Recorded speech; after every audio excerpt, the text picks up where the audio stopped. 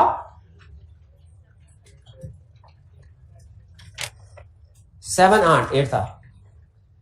Explain whether or not the following statement is in accordance with provisions of Companies Act 2017. यानी जिस तरह आपका normally question होता है ना ट्रू और फॉल्स का, ये एक तरह से आपका ट्रू और फॉल्स का क्वेश्चन है. कंपनी लॉ में अक्सर इस तरीके से क्वेश्चन बनाता है, कहता है बताइए ये फॉलोइंग स्टेटमेंट कंपनीज एक्ट के मुताबिक है कि नहीं. तो उसमें आपने ये भी बताना है कंपनीज एक्ट के मुताबिक है कि, जो कि अक्सर नहीं होगी, उसमें कोई ना कोई हाँ जी. फिर बताना भी है कि इसमें गलती क्या है. कह रहे ए company may change the number of directors to be elected at least 21 days before the date of general meeting at which election is to be held. जो नंबर ऑफ डायरेक्टर्स है वो चेंज कर सकते हैं. अभी थोड़ी देर पहले हम डिस्कस कर रहे थे. क्या कर सकते हैं? नहीं. Number of directors once fixed shall not be changed except with approval of shareholders in general meeting in which election is to be held. पूरी बात किया करें. कंपनी लॉ में आप पूरी बात नहीं करते. in general meeting in which election is to be held. Ji